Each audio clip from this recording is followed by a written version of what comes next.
Hello guys, good evening. कैसे हो आप सब? आपका एक बार फिर से स्वागत है आपके अपने चैनल आई विल पर, जिसमें कि हम कर रहे थे पॉलिटी की टेस्ट सीरीज। और आज आ जाता है हमारा लास्ट लेक्चर। ठीक है, अगर आपको बाहर की आवाज़ आ रही है तो बस उसको इग्नोर कर देना और चुपचाप से पढ़ते रहना। ठीक है, क्योंकि आपकी बाहर भी आती होगी तो आप इग्नोर ही करते होगे, तो आज यहाँ भी आ रही है तो इसीलिए।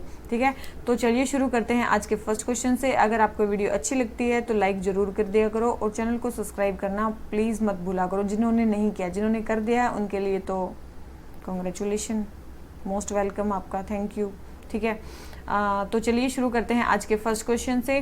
ठीक है, तो हमारा फर्स्ट क्वेश्चन क्या बोलता है कि कमीशन और वॉइसरॉय उस टाइम पे कौन थे जब वो कमीशन आया, तो हमें वो बताना है। सबसे पहले बात चल रही है सैडलर यूनिवर्सिटी कमीशन की। देखो, सैडलर यूनिवर्सिटी कमीशन कब आया था? ये 1917 से 1919 के बीच में आया था। ठीक है, 1917 से 1919 के बीच में आया था।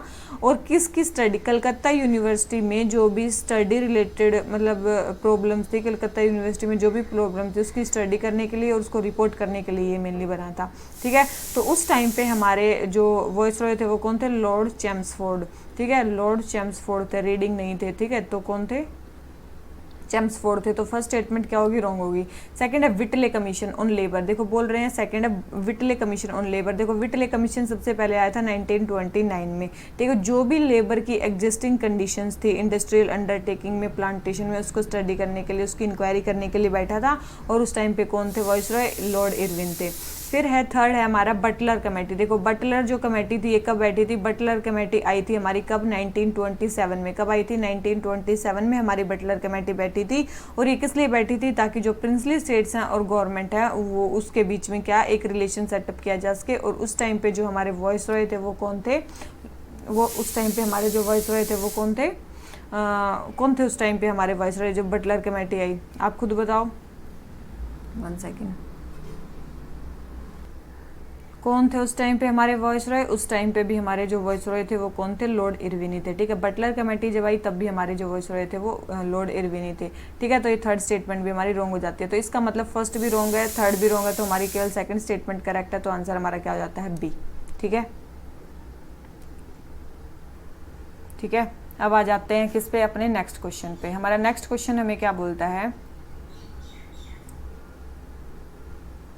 Consider the following statements regarding the office of deputy prime minister. Deputy prime minister के ऑफिस के बारे में हमें बताना है। सबसे पहले the office of deputy prime minister is mentioned in Indian constitution. देखो अगर कॉन्स्टिट्यूशन में मेंशन होता तो आप भी पढ़ते उसको।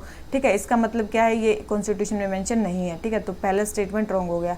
सेकंड है the salary allowances of deputy prime minister are determined by parliament. अब अगर डिप्टी प्राइम मिनिस्टर बनते हैं तो उसका मतलब जो भी सैलरी होगी, अलाउंसेज होगी, वो कौन डिटरमाइन करती है? पार्लियामेंट डिटरमाइन करती है। बिल्कुल पार्लियामेंट डिटरमाइन करती है। और दूसरी चीज़, सबसे पहले हमारे डिप्टी प्राइम मिनिस्टर कौन थे? वल्लभ भाई पटेल। कौन थे?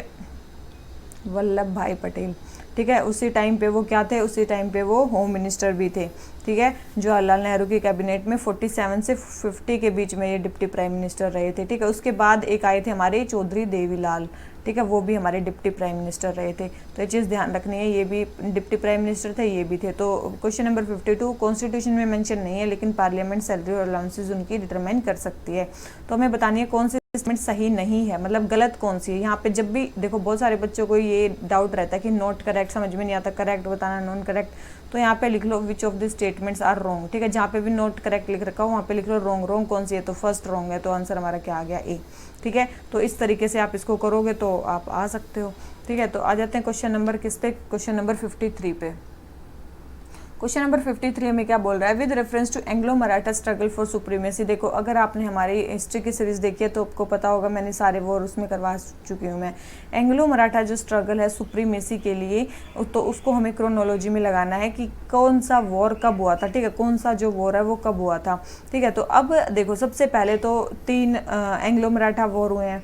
ठीक है, सबसे पहले तो जो 3 है ना, 3 एंग्लो मराठा वॉर हुए हैं। कितने हुए हैं? सबसे पहले तो 3 एंग्लो मराठा वॉर हुए हैं। कितने? कौन से एंग्लो मराठा वॉर कितने हुए हैं? 3 हुए हैं। ठीक है, उन 3 एंग्लो मराठा वॉर्स में से अगर पहला एंग्लो मराठा वॉर की बात करें तो वो कब से कब तक हुआ है? 1775 से लेके 82 के बीच में हुआ है।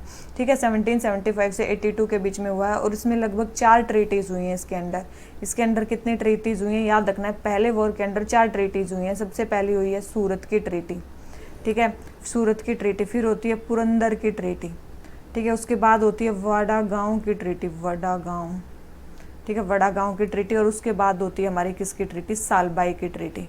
ठीक है, उसके बाद होती है हमारी सालबाई की ट्रीटी। और ये जो होती है सूरत की ट्रीटी सबसे पहले होती है 1775 में, पुरंदर की ट्रीटी होती है 1776 में, वड़ागांव की ट्रीटी होती है 1779 में, और 1782 में होती है हमारी सालबाई की ट्रीटी। ठीक है, बस ये चीज़ ध्यान रखनी है आपको, मैंने बता दिया कौन कौन सी ट्रीटी कब होती है। ठीक है, फिर हुआ हमारा कौन सा, सेकेंड वॉर। ठीक है, उसके बाद कौन सा हुआ होगा, सेकेंड वॉर हुआ होगा। वो कब से कब तक, 1803 से 05 के बीच में हुआ था। ठीक है, 1803 से 1805 के बीच में हुआ था। और यहाँ पे एक इंपॉर्टेंट ट्रीटी हुई थी जिसको बोलते हैं ट्रीटी ऑफ बेसिन।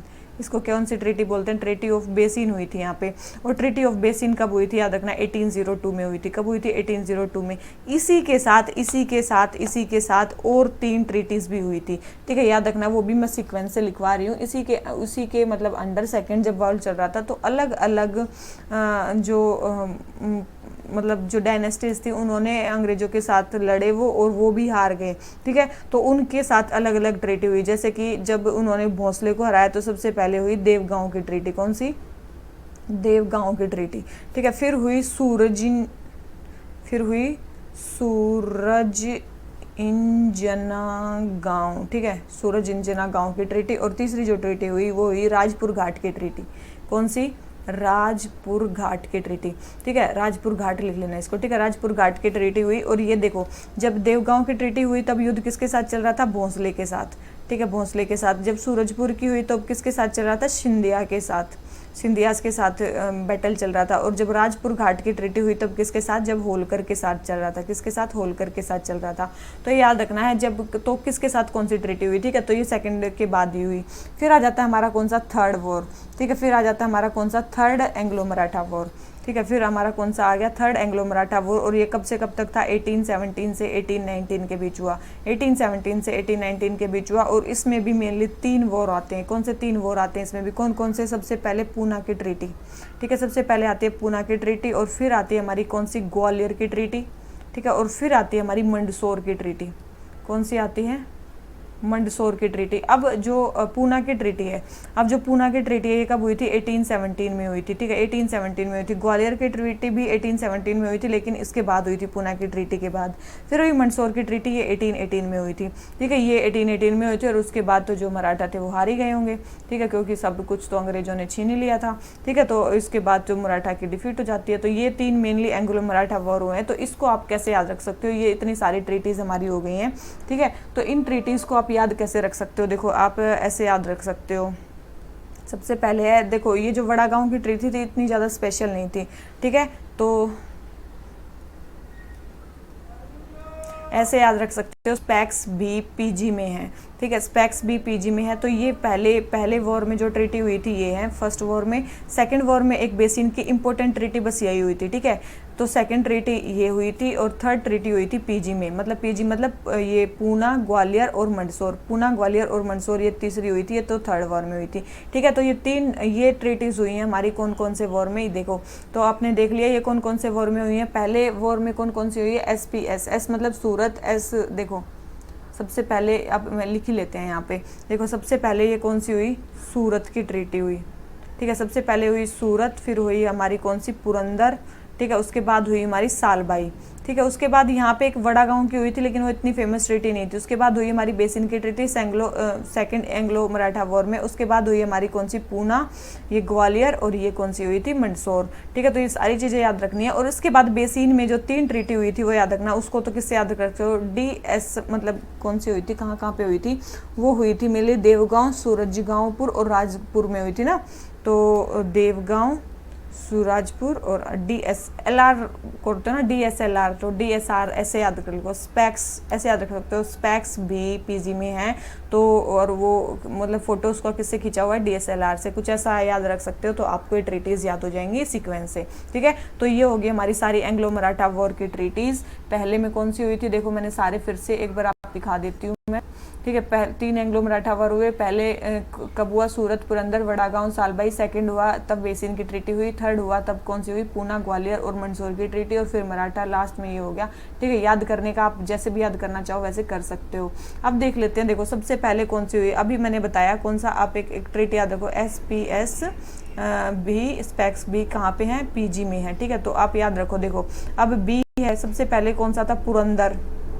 पुरंदर की ट्रीटी मैंने बताया था, देखो ये आ गई सबसे पहले ही आई है पुरंदर की ट्रीटी, क्योंकि यहाँ पे कौन सा, पूना है। ठीक है, तो पुरंदर की ट्रीटी पहले आ गई, किससे, बेसिन की ट्रीटी से, और सालबाई की ट्रीटी इससे पहले है। तो सबसे पहले पुरंदर है, सबसे पहले पुरंदर है, दूसरा सालबाई है, और तीसरा ये बेसिन है। ठीक है, तो ये ऐसे सीक्वेंस आएगी 132।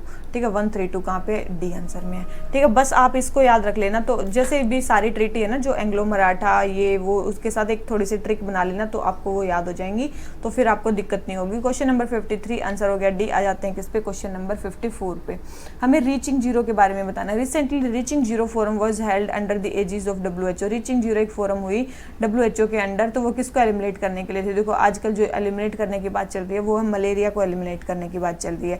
ठीक है, अभी मलेरिया मनाया गया था कब, 25 अप्रैल को, अगर आपने देखा होगा 25 अप्रैल को मलेरिया मनाया गया था। ठीक है, तो इसी के लिए मलेरिया को एलिमिनेट करने के लिए E2025 भी तो चल रहा है कि 2025 तक हमें जो मलेरिया है उसको 25 कंट्रीज से एलिमिनेट करना है। कितने, 25 कंट्रीज से हमें मलेरिया को एलिमिनेट करना है। ठीक है, तो E2025 ये भी एक वो चल रही है। उससे पहले 2017 में E2020 भी चली थी कि हमें 2020 तक जो था मलेरिया को जीरो करना है कुछ कंट्रीज में, मतलब लगभग 21 कंट्रीज में हमें मलेरिया को क्या करना था, उसके केसेस जीरो करने थे। तो वो पहले E2020 चली थी, अब कौन सी चल रही है, E2025 चल रही है कि हमें 25 कंट्रीज में 2025 तक जो मलेरिया के केसेस हैं वो जीरो करने हैं। अगर आ जाए E2025 क्या है, तो वो भी मलेरिया के लिए है, और रीचिंग जीरो ये भी किसके लिए है, मलेरिया के लिए। और वर्ल्ड मलेरिया डे का मनाया जाता है 25 अप्रैल को। तो ये हो गया हमारा क्वेश्चन नंबर 54, आंसर हो जाता है बी। आ जाते हैं किस पे, क्वेश्चन नंबर 55 पे। क्वेश्चन नंबर 55 क्या बोलता है, CM के बारे में बताना है, चीफ मिनिस्टर के बारे में बताना है। किसके बारे में बताना है, सबसे पहले चीफ मिनिस्टर के बारे में बताना है। चीफ मिनिस्टर के बारे में बताना है। सबसे पहले he hold office during the pleasure of governor and he can be dismissed by the governor at any time. देखो सबसे पहले बोल रहा है कि ये होल्ड जो करते हैं ऑफिस गवर्नर के प्लेजर के ड्यूरिंग करते हैं, और वो किसी भी टाइम डिसमिस किए जा सकते हैं। तो आप एक बात बताओ, आपको एक चीज़ पता होनी चाहिए कि ये ऐसा नहीं है, बेशक से चीफ मिनिस्टर को गवर्नर अपॉइंट करते हैं, लेकिन जब तक उनकी मेजोरिटी रहेगी स्टेट लेजिस्लेचर में तब तक उनको कोई मतलब वो नहीं कर सकता, हटा नहीं सकता। ठीक है, तब तक आप डिसमिस नहीं कर सकते। बस ये चीज़ ध्यान रखना, जब तक उनकी मेजोरिटी रहेगी तब तक आप उनको ऑफिस वो नहीं कर सकते, मतलब हटा नहीं सकते। ठीक है, तो ये चीज़ ध्यान रखनी है। तो ऐसा नहीं है, उनके प्लेजर के ड्यूरिंग होल्ड करते हैं ऑफिस, लेकिन वो उनको कभी भी डिसमिस नहीं करते। जब तक मेजोरिटी रहेगी तब तक वो उनको डिसमिस नहीं कर सकते। फर्स्ट स्टेटमेंट रॉन्ग होगी। सेकंड है he can recommend the dissolution of legislative assembly to the governor at any time. बोल रहे हैं he can recommend the dissolution of legislative assembly to governor at any time. ये statement बिल्कुल सही है। Dissolve करने के लिए कभी भी बोल सकते हैं, चीफ मिनिस्टर गवर्नर को असेंबली डिसोल्व करने के लिए कभी भी बोल सकते हैं। तो ये स्टेटमेंट बिल्कुल करेक्ट है। तो हमारा सेकंड स्टेटमेंट करेक्ट है, फर्स्ट स्टेटमेंट रॉन्ग होगी। तो आंसर हमारा क्या हो गया, बी। ठीक है, आंसर हमारा क्या हो गया, बी। अब आ जाते हैं किस पे, क्वेश्चन नंबर 56 पे। क्वेश्चन नंबर 56 क्या बोल रहा है, 30 मीटर टेलीस्कोप के बारे में बात करनी है। किसके बारे में, 30 मीटर टेलीस्कोप के बारे में बात करनी है। ठीक है, सबसे पहले इंडिया इसका मेंबर है। देखो सबसे पहले आपको एक चीज़ पता होनी चाहिए, यस इंडिया इसका मेंबर है। इंडिया बिल्कुल इसका मेंबर कंट्री है। Second, it is plan to be setup in Jaisalmer. बिल्कुल भी नहीं है, यहाँ पे तो बिल्कुल नहीं। मेनली कहाँ पे सेटअप किया जाना है, मोना किया हवाई में। ठीक है, कहाँ पे, मोना किया हवाई में, हवाई आइलैंड है ना जो पैसिफिक आइलैंड में, वहाँ पे ये सेटअप किया जाना है। Third, it is capable of identifying and characterising exoplanet. बिल्कुल ये एक्सोप्लैनेट को भी आइडेंटिफाई और कैरेक्टराइज कर सकता है। तो सेकंड स्टेटमेंट रॉन्ग है, फर्स्ट एंड थर्ड करेक्ट है। तो आंसर क्या आ गया, सी। ठीक है, ये एक इंटरनेशनल कोलैबोरेशन है, गवर्नमेंट ऑर्गेनाइजेशन साथ में कुछ एजुकेशनल इंस्टीट्यूशन भी इसमें आते हैं। ठीक है, कौन कौन सी मतलब गवर्नमेंट इसमें मतलब वो है, एक तो USA, कनाडा, चाइना, जापान और इंडिया। ठीक है, ये कंट्रीज इसमें इन्वॉल्व है। ठीक है, याद रखना ये सारी कंट्रीज इसमें इन्वॉल्व है, USA, Canada, China, Japan, India. ठीक है, ये और क्या करेगी, एक तो स्पेस में क्या करेगी, एक्सप्लोरेशन करेगी, डीपर स्पेस का एक्सप्लोरेशन करेगी, साथ में जो कॉस्मिक ऑब्जेक्ट्स हैं उनको भी क्या करेगी, ऑब्जर्व करेगी विद अनप्रेसिडेंटेड सेंसिटिविटी, ठीक है। और ये 12 टाइम ये जो इमेजेस देगी, मतलब 30 मीटर टेलीस्कोप जो इमेजेस देगा वो क्या होंगे, 12 टाइम्स शार्पर होंगे, 12 टाइम्स ज़्यादा मतलब क्लियर होंगे या शार्पर होंगे देन हबल स्पेस टेलीस्कोप, ठीक है। हबल स्पेस जो टेलीस्कोप लगा हुआ है उससे 12 टाइम शार्पर इमेज ये देगा, ठीक है। तो ये भी चीज़ ध्यान रखनी है। इसके अलावा देखो, एक तो ये हो गया 30 मीटर टेलीस्कोप में इंडिया का पार्ट है। और कौन कौन से इंटरनेशनल प्रोजेक्ट्स हैं जिसमें इंडिया टेक पार्ट करता है? एक तो हो गया हमारा लीगो प्रोजेक्ट, ठीक है। एक हो गया CERN प्रोजेक्ट, ठीक है। एक हो गया हमारा फेयर प्रोजेक्ट FAIR, ठीक है। एक हो गया हमारा स्क्वायर किलोमीटर एरे, ठीक है, स्क्वायर किलोमीटर एरे। और एक हो गया ITER, ठीक है। इन सब में इंडिया भी कंट्रीब्यूट करता है, तो ये चीज़ ध्यान रखनी है। इन सब प्रोजेक्ट्स में इंडिया कंट्रीब्यूट करता है और 30 मीटर टेलीस्कोप में भी इंडिया का पार्ट है। तो क्वेश्चन नंबर 56 आंसर हो जाता है C। आ जाते हैं किस पे, क्वेश्चन नंबर 57 पे। क्वेश्चन नंबर 57 क्या बोलता है? Network for greening the financial system. देखो, network for greening the financial system के बारे में बात चल रही है। Network for greening the financial system, सबसे पहले बोल रखे हैं कि ये IMF और UNEP का इनिशिएटिव है, ठीक है। बोल रखे हैं कि ये IMF और UNEP का इनिशिएटिव है। तो आपको एक चीज़ पता होनी चाहिए, सबसे पहले 2017 मेन क्या है, ये ग्लोबल नेटवर्क है किसका? बैंक्स का। इसमें 8 सेंट्रल बैंक्स ने मिलकर इसको बनाया है। तो ये कब बनाया था? 2017 में। कब बनाया था? 2017 में। वन प्लैनेट समिट चल रही थी, वन प्लैनेट समिट चल रही थी। कहाँ पे? पेरिस में। कहाँ पे? पेरिस में वन प्लैनेट समिट चल रही थी। तब 8 सेंट्रल बैंक्स ने इसको मतलब वो किया था, ये मतलब फाइनेंशियल सिस्टम को वो किया था। तो फर्स्ट स्टेटमेंट तो रॉन्ग होगी, फर्स्ट स्टेटमेंट रॉन्ग है। सेकंड है RBI is member of NGFS, बिल्कुल ये जो RBI हमारे वो उसके पार्ट है, तो ये स्टेटमेंट बिल्कुल सही है। तो सेकंड स्टेटमेंट हमारी करेक्ट है, फर्स्ट स्टेटमेंट रॉन्ग है। तो आंसर हमारा क्या हो गया? B, ठीक है। इसका सेक्रेटरीट कहाँ पे है? फ्रांस में है, ठीक है, BenQ फ्रांस। और ये बना क्यों? ताकि जो बेस्ट प्रैक्टिसेस हैं, जो भी बेस्ट प्रैक्टिसेस हैं, जो भी इन्वायरमेंट के डेवलपमेंट में हमारे कंट्रीब्यूट कर सकती हैं, क्लाइमेट रिस्क मैनेजमेंट में हेल्प कर सकती हैं, फाइनेंशियल सेक्टर में, तो ऐसी बेस्ट प्रैक्टिसेस को हमें क्या करना है? शेयर करना है, ठीक है। तो वो बेस्ट प्रैक्टिसेस शेयर करने के लिए आए हैं बिटवीन बैंक्स, ठीक है। तो क्वेश्चन नंबर 57 आंसर हो जाता है B। आ जाते हैं किस पे? क्वेश्चन नंबर 58 पे। क्वेश्चन नंबर 58 बताना, देखो अब हमें बताना है कि कौन सी एसोसिएशन क्या है, ठीक है। तो ये तो आपको पता ही होनी चाहिए। सबसे पहले आती है हमारी ईस्ट इंडिया एसोसिएशन। कौन सी आती है हमारी? सबसे पहले आती है हमारी ईस्ट इंडिया एसोसिएशन। देखो, ईस्ट इंडिया एसोसिएशन थी ना, सबसे पहले ये कहाँ पे बनी थी? लंदन में बनी थी। आपको पता होगा सबसे पहली ऑर्गेनाइजेशन ये लंदन में बनी थी। और किसने 1866 में, कब? 1866 में। और किसने ऑर्गेनाइज की थी? ये दादा भाई नारोजी ने ऑर्गेनाइज की थी। किसने? दादा भाई नारोजी ने इसको ऑर्गेनाइज किया था। बस ये चीज़ ध्यान रखनी है। ईस्ट इंडिया एसोसिएशन 1866 में लंदन में बनी थी, दादा भाई नारोजी ने इसको ऑर्गेनाइज किया था। क्यों किया था? ताकि जो ब्रिटिश के जो मतलब पब्लिक मैन है उनको इंडियन वेलफेयर के लिए प्रमोट किया जा सके, ताकि जब भी वो लोग वहाँ से इंडिया में कोई ड्यूटी करने आए या कुछ करने आए तो क्या हो, उनकी सिंपैथी हो इंडियंस के प्रति, ठीक है। तो वही है, to influence British public man to promote Indian welfare, ठीक है। तो ये था हमारे ईस्ट इंडिया एसोसिएशन। तो फर्स्ट स्टेटमेंट रॉन्ग होगी क्योंकि इसमें तो सुरेंद्र नाथ बनर्जी दे रखा था। सेकंड है मद्रास महाजन सभा। देखो, मद्रास महाजन सभा कब सेटअप की गई थी? आपको पता होगा 1884 में सेटअप की गई थी। कब? 1884 में सेटअप की गई थी। और ये तो हो गया वीरा गवाचियर जो भी है, इन्होंने तो की थी। साथ में और कौन कौन से मेंबर्स थे? एक तो थे सुब्रमण्य अय्यर। कौन थे? एक तो सुब्रमण्यम अय्यर थे, ठीक। तो एक तो सुब्रमण्यम अय्यर थे और एक थे P आनंद चार्लू। कौन थे? एक तो P आनंद चार्लू। ये 3 मेंबर्स थे जिन्होंने मिलकर इसको फाउंड किया था मद्रास महाजन सभा को। तो ये स्टेटमेंट क्या है? बिल्कुल सही दे रखी है, ठीक है। मद्रास महाजन सभा 1884 में एस्टेब्लिश की गई थी। ये वीराघवाचार्य तो थे ही, साथ में सुब्रमण्यम अय्यर और P आनंद चार्लू भी थे।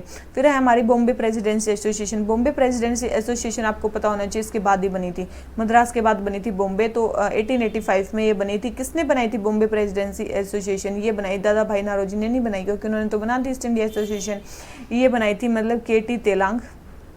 किसने बनाई थी? KT तेलांग, फिरोज शाह मेहता और एक थे हमारे बदरुद्दीन त्याब जी, ठीक है, बदरुद्दीन त्याब जी। तो ये थे हमारे 3 मेंबर्स जिन्होंने बनाई थी बॉम्बे प्रेसिडेंसी एसोसिएशन। 1885 में बनाई थी। 1884 में मद्रास वाली बनी थी, जिसमें कौन से ये थे 3 मेंबर्स थे, P आनंद चार्लू, सुब्रमण्यम अय्यर और ये वीराघवाचार्य, ठीक है। फिर ईस्ट इंडिया एसोसिएशन जो थी वो बनी थी 1866 में, लंदन में बनी थी और दादा भाई नारोजी ने बनाई थी, ठीक है। इसके अलावा देखो हमारी जो बुक है उसमें कई सारी ऑर्गेनाइजेशन दे रखी हैं जो हमारी कांग्रेस बनने से पहले बन गई थी, ठीक है। हमारी कांग्रेस बनने से काफ़ी सारी जो ऑर्गेनाइजेशन थी वो पहले बन गई थी, उसमें कई ऑर्गेनाइजेशंस के नाम आते हैं। अगर उसमें से कई ऑर्गेनाइजेशन के नाम की बात करें तो सबसे पहले अगर बात करें तो वो नाम आता है किसका, वो नाम आता है सबसे पहले जमींदारी एसोसिएशन का।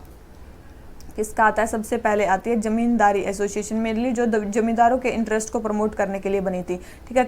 कल की वीडियो का जो पहला लेक्चर था वो मतलब पहला क्वेश्चन था वो यही था, बंगाल ब्रिटिश इंडिया सोसाइटी, ठीक है। तो उससे पहले ऑर्गेनाइजेशन बनी थी जमींदारी एसोसिएशन जो जमींदारों के इंटरेस्ट को प्रमोट करने के लिए बनी थी। फिर बाद में बनी एक कौन सी, बंगाल ब्रिटिश इंडिया सोसाइटी। कौन सी, बंगाल ब्रिटिश इंडिया सोसाइटी। ये कब बनी थी, 1843 में बनी थी, ठीक है। 1843 में बनी थी और ये कब बनी थी, 1837 में बनी थी, ठीक है। तो ये दोनों बाद में क्या हुई, दोनों वीक होगी, दोनों इतना ज़्यादा काम नहीं कर पाई, तो दोनों ने साथ में मर्ज होगी कब, 1851 में। और दोनों मिलके क्या बनी, ब्रिटिश इंडिया एसोसिएशन। कौन सी बनाई, ब्रिटिश इंडिया एसोसिएशन, ठीक है। ब्रिटिश इंडियन एसोसिएशन इन्होंने बनाई। तो ये चीज़ ध्यान रखना, ब्रिटिश इंडियन एसोसिएशन जो थी किसको मिला के बनी थी और कब बनी थी, 1851 में बनी थी। जमींदारी एसोसिएशन और बंगाल ब्रिटिश इंडिया सोसाइटी को मिलकर ये बनाई थी, ठीक है। उसके अलावा एक नाम और आता है एक इंपॉर्टेंट ऑर्गेनाइजेशन का जिसका नाम है बंगा सभा। जिसका नाम क्या है, बंगा सभा प्रकाशिका सभा। बंगा सभा प्रकाशिका सभा, प्रकाशिका, ठीक है, सभा। ये कब बनी थी, याद रखना ये कब बनी थी, ये बनी थी 1836 में। और ये किसने बनाई थी, राजा राम मोहन रॉय ने बनाई थी। किसने बनाई थी, राजा राम मोहन रॉय ने बनाई थी, 1836 में बनाई थी बंगा सभा प्रकाशिका सभा, ठीक है। तो ये याद रखना सबसे पहली ऑर्गेनाइजेशन ये। फिर 37 में कौन सी बनी, जमींदारी एसोसिएशन, और फिर बनी बंगाल ब्रिटिश इंडिया सोसाइटी जो बाद में दोनों मर्ज होकर क्या बन गई, ब्रिटिश इंडियन एसोसिएशन बन गई, ठीक है। तो ये होगी हमारी कितनी, 3 ऑर्गेनाइजेशन। इसके अलावा और कौन कौन सी ऑर्गेनाइजेशन, 3 हमने अभी पढ़ ली, बंगाल और मद्रास और जो भी था। एक हमारी बनी थी कौन सी, एक हमारी बनी थी पूना स्वराजनिक सभा, ठीक है। पूना स्वराजनिक सभा बनी थी, ये कब बनी थी, 1867 में बनी थी। पूना स्वराजनिक सभा बनी थी 1867 में बनी थी। कब, 1867 में बनी थी। और इसके मेंबर्स कौन कौन से थे, MG रेनाडे एंड अदर्स, ठीक है। MG रेनाडे एंड अदर्स इसके मेंबर्स थे, ठीक है। तो ये होगी हमारी पूना स्वराजनिक सभा। उसके बाद और कौन कौन सी बनी थी, उसके बाद बनी थी हमारी इंडियन लीग, ठीक है। उसके बाद हमारी कौन सी बनी थी, इंडियन लीग। उसके बाद हमारी बनी थी इंडियन लीग। ये इंडियन लीग कब बनी थी, याद रखना 1875 में बनी थी। कब बनी थी, 1875 में बनी थी। किसने बनाई थी, शिशिर कुमार घोष ने। किसने, शिशिर कुमार घोष ने, ठीक है, शिशिर कुमार घोष। तो याद रखना ये बनाई थी शिशिर कुमार घोष ने। क्यों, ताकि जो नेशनलिज्म की फीलिंग है वो स्टिमुलेट की जा सके लोगों के अंदर और उनको पॉलिटिकल एजुकेशन के लिए क्या किया जा सके, इनकरेज किया जा सके। तो पॉलिटिकल एजुकेशन मेनली उनको प्रोवाइड करने के लिए, उनमें अवेयरनेस फैलाने के लिए मेनली इंडियन लीग स्टार्ट की गई थी शिशिर कुमार घोष ने 1875 में, ठीक है। पूर्णा हो गई, ये हो गई। इसके बाद एक एसोसिएशन और बनी थी जो इंपॉर्टेंट एसोसिएशन थी जिसका नाम है क्या, इंडियन एसोसिएशन, ठीक है, जिसको बोलते हैं इंडियन एसोसिएशन। इसको इंडियन एसोसिएशन ऑफ कलकत्ता भी बोला जाता है और इंडियन एसोसिएशन भी बोला जाता है, ठीक है। इंडियन एसोसिएशन ऑफ कलकत्ता भी मान लो, ठीक है, इंडियन एसोसिएशन ऑफ कलकत्ता मान लो, या फिर इसको इंडियन नेशनल एसोसिएशन मान लो, इंडियन नेशनल एसोसिएशन, ठीक है। इसका 2 नामों से जाना जाता है, Indian association of Calcutta, Indian national association. ये किसने बनाई थी, 2 लोगों ने मिलकर बनाई थी। एक तो थे SN बैनर्जी, सुरेंद्रनाथ बैनर्जी थे, और एक थे हमारे आनंद मोहन बोस। कौन थे, एक थे आनंद मोहन बोस। कौन थे, एक थे आनंद मोहन बोस। उन्होंने कब बनाई थी, 1876 में ये ऑर्गेनाइजेशन बनाई थी। कब बनाई थी, 1876 में बनाई थी। और बाद में ये 1886 में किससे मर्ज हो गई थी, इंडियन नेशनल कांग्रेस से ये मर्ज हो गई थी 1886 में, ठीक है। तो ये चीज़ ध्यान रखनी है। और इन्होंने 2 चीज़ें एडवोकेट की थी, बहुत फेमस है, Indian association of Calcutta, Indian national association की 2 चीज़ें इंपॉर्टेंट है।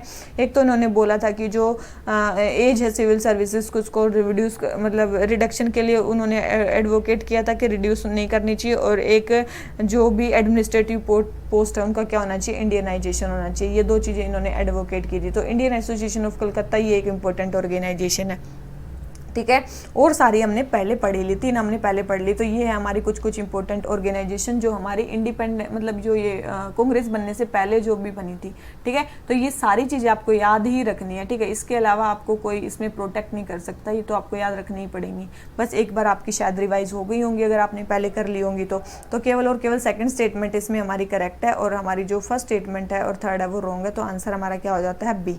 ठीक है, अब आ जाते हैं किस पे? क्वेश्चन नंबर 59 पे। 59 हमें क्या बोलता है? Which of the following is not correct regarding the Indian council act of 1861। 1861 के काउंसिल एक्ट में कौन सी चीज़ सही नहीं है? कौन सी चीज़ सही नहीं है मतलब रॉन्ग बतानी है। इंडियन काउंसिल एक्ट 1861 के बारे में गलत स्टेटमेंट हमें बतानी है। सबसे पहले बोल रखा है कि it empowered the viceroy to issue ordinance. देखो ऑर्डिनेंस इशू, देखो आपको मान लो इसमें से कुछ भी नहीं पता, आप पढ़ते जाओ। It gave a recognition to portfolio system during passage of this act Lord Canning was the viceroy. This act made Indian legislation bicameral for the first time. अब अगर आपने ये स्टेटमेंट सबसे फेमस लो किया वो 1919 का वो मोंटेग्यू चेम्सफोर्ड रिकॉर्ड्स। 1 सेकेंड। ठीक है, तो ये कौन सा एक्ट था? फेमस एक्ट था 1919 का एक्ट। ठीक है, 1919 का एक फेमस एक्ट था जो मतलब बाई कैमरलिज्म जिसमें आया था। इसका मतलब 1861 में वो नहीं आया होगा, तो डायरेक्ट आंसर हमारा क्या आ गया? डी। ठीक है, अगर आप बिल्कुल एलिमिनेशन से करो तो आपको तीनों चीज़ें नहीं पता थी, अब आपको तीनों चीज़ें पता चल गई कि येस वहाँ पे उस टाइम पे क्या होया था। उस टाइम पे सबसे पहले तो लॉर्ड कैनिंग वाइसरॉय थे, दूसरी चीज़ वहाँ पे पोर्टफोलियो सिस्टम रिकॉग्नाइज हुआ था और उस टाइम पे ऑर्डिनेंस भी उसी टाइम पे इशू हुई थी। ठीक है, तो याद रखना है आपको कि ऑर्डिनेंस कब इशू थी, क्या हुई थी, सारी चीजें आपको पता चल गई। और इसमें क्या बनी थी याद रखना, 3 लेजिस्लेटिव काउंसिल को एस्टेब्लिश करने के लिए भी यहाँ पे मेनली प्रोवाइड किया गया था।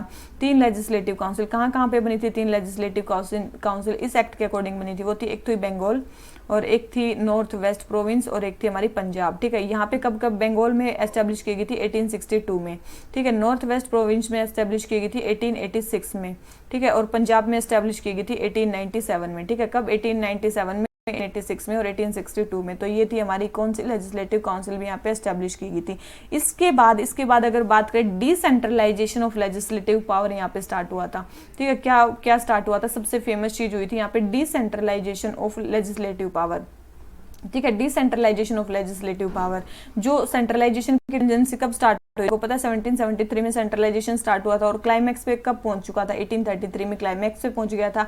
तो अब डिसेंट्रलाइजेशन की प्रोसेस थी जो वो यहाँ से स्टार्ट हुई थी। कहाँ से? इंडियन काउंसिल एक्ट 1861 से। ठीक है, तो ये सारी चीजें आपको ध्यान रखनी है। और इसके अलावा नॉन ऑफिशियल मेंबर्स में भी जो इंडियंस थे उनको नॉमिनेट करने की बात चल रही थी ताकि जो काउंसिल है उसको एक्सपेंड किया जा सके। और 3 इंडियंस को इसमें क्या किया था? मेनली नॉमिनेट किया गया था, मतलब वाइसरॉय ने 3 को किया था। मैंने बताया था एक राजा थे, एक महाराजा थे और एक राव थे। राजा कहाँ के थे? राजा थे बनारस के और महाराजा कहाँ थे? पटियाला के। और जो राव थे वो थे सर दिनकर राव। तो इन 3 मेंबर्स को क्या किया था? नॉन ऑफिशियल मेंबर्स इनको एग्जीक्यूट मतलब काउंसिल में रखा गया था। ठीक है, लॉर्ड कैनिंग ने 3 को नॉमिनेट किया था। तो ये सारी चीजें आपको ध्यान रखनी है। तो ये सारी चीजें उसी टाइम पे हुई थी। तो ये हो गया हमारा क्वेश्चन नंबर 59, आंसर हो गया डी। आ जाते हैं किस पे? क्वेश्चन नंबर 60 पे। क्वेश्चन नंबर 60 हमें क्या बोलता है? स्टेट ह्यूमन राइट कमीशन के बारे में बताना है। किसके बारे में? स्टेट ह्यूमन राइट कमीशन के बारे में बताना है। सबसे पहले बोल रहा है कि the chairperson members of state human right commission can be removed by governor of the concern state. बोल रहे कि जो चेयरपर्सन और मेंबर है उनको गवर्नर हटा सकते हैं। तो आपको एक चीज इसकी बड़े अच्छे से ध्यान रखना है कि अपॉइंटमेंट इनकी करते हैं। देखो चेयरमैन और मेंबर्स की जो अपॉइंटमेंट है ना वो कौन करते हैं? याद रखना, वो करते हैं गवर्नर। लेकिन इनको हटाते कौन है? इनको हटाते हैं प्रेसिडेंट। तो इनको गवर्नर नहीं हटा सकते हैं। ठीक है, इनको नहीं हटा सकते। इनको कौन हटाएंगे? प्रेसिडेंट हटाएंगे। केवल अपॉइंटमेंट इनकी गवर्नर करते हैं, लेकिन इनको हटाएगा कौन? इनको हटाएंगे प्रेसिडेंट। और वो किस ग्राउंड पे हटा सकते हैं? ग्राउंड क्या हो सकता है उनके हटाने का? हो सकता है कि वो बैंक करप्ट हो गए हो, इंसॉल्वेंट हो गए हो। ठीक है, उसके बाद वो अनसाउंड माइंड के हों। किसके हों? अनसाउंड माइंड के हों। उसके बाद हो सकता है कि बॉडी या माइंड की इन्फर्मिटी के कारण उनको हटा दिया जाए। ठीक है, इन्फर्मिटी ऑफ माइंड के कारण उनको हटा दिया जाए। या फिर कोई प्रूव्ड मिसबिहेवियर या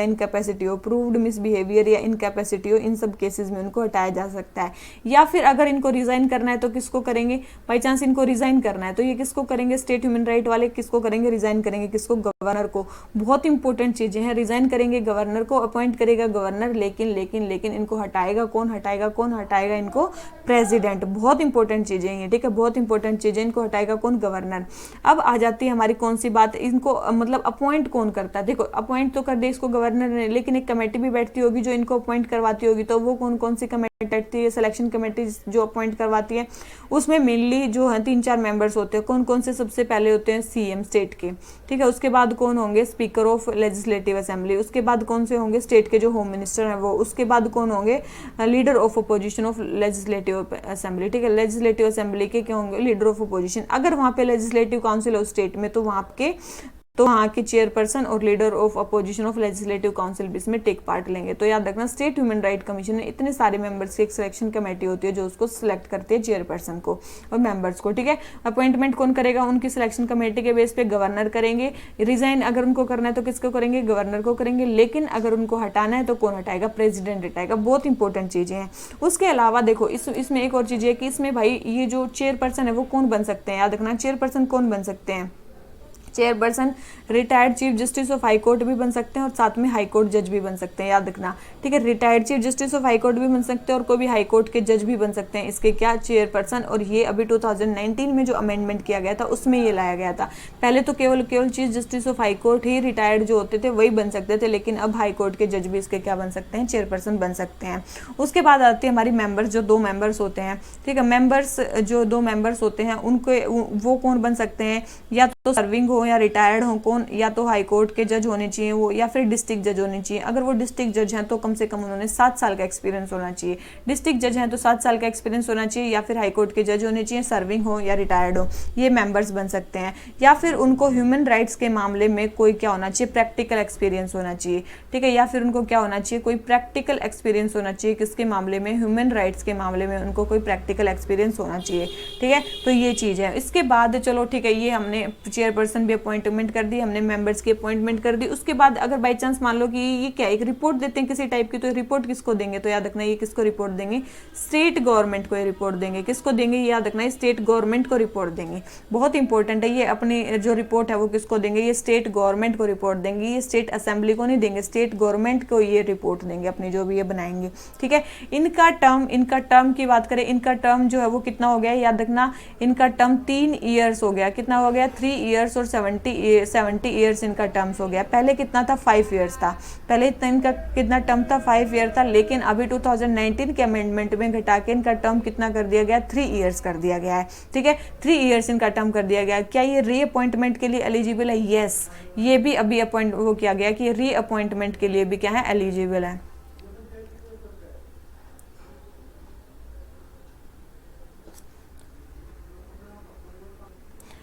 ठीक है, रीअपॉइंटमेंट के लिए भी एलिजिबल है। इसके बाद क्या ये किसी और, मतलब ये तो चलो स्टेट ह्यूमन राइट कमीशन में ही दोबारा रीअपॉइंटमेंट हो सकते हैं, क्या इसका किसी और स्टेट गवर्नमेंट या सेंट्रल गवर्नमेंट में कहीं ये जॉब कर सकते हैं, बिल्कुल भी नहीं, वहाँ एलिजिबल नहीं है, केवल रीअपॉइंटमेंट के लिए एलिजिबल है।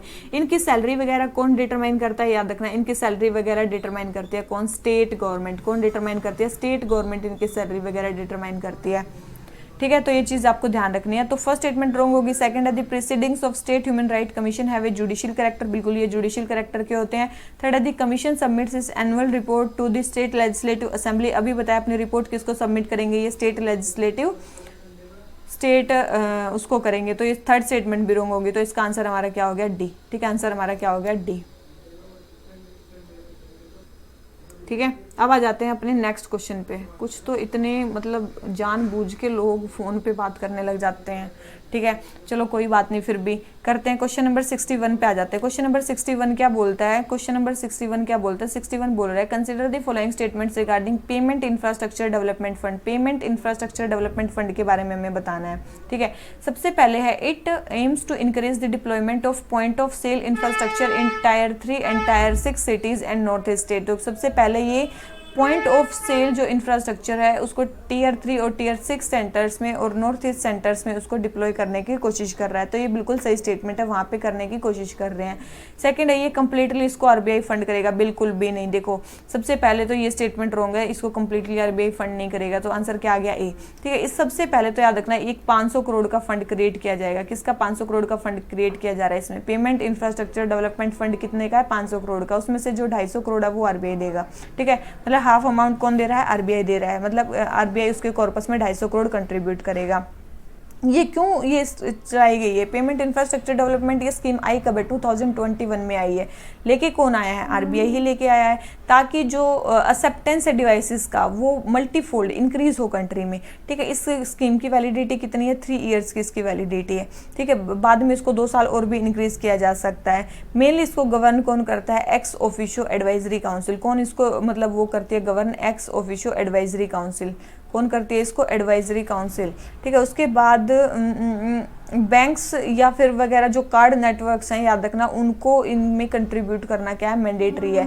बैंक्स और जो कार्ड नेटवर्क्स हैं, बैंक्स और जो कार्ड नेटवर्क्स हैं वो इसमें कंट्रीब्यूट करेंगे। ठीक है, वो उनमें कंट्रीब्यूट करेंगे जो भी इसमें टेक पार्ट लेंगे, बस ये चीज़ है। और मेनली ऑथराइज जो कार्ड नेटवर्क्स हैं इन ऑल, उनको कितने पैसे देने होंगे? 100 करोड़ तो कार्ड नेटवर्क्स को देने होंगे। ठीक है, और फंड को कौन मैनेज करेगा? फंड को मैनेज करेगा आरबीआई। तो ये है पेमेंट इंफ्रास्ट्रक्चर डेवलपमेंट फंड, मतलब जो पीओएस इंफ्रास्ट्रक्चर है वो हर एक जगह पहुंचाने के लिए कुछ बैंक कंट्रीब्यूट करेंगे, कुछ आरबीआई करेगा, और जो कार्ड वगैरह या जो भी बैंक्स हैं वो एक्सेप्ट करेंगे तो उनको भी कुछ कैपिटल देनी पड़ेगी। ठीक है, तो ये हो गया हमारा payment infrastructure development fund. Question number 61 answer हो गया ए। आ जाते हैं किस पे? क्वेश्चन नंबर 62 पे।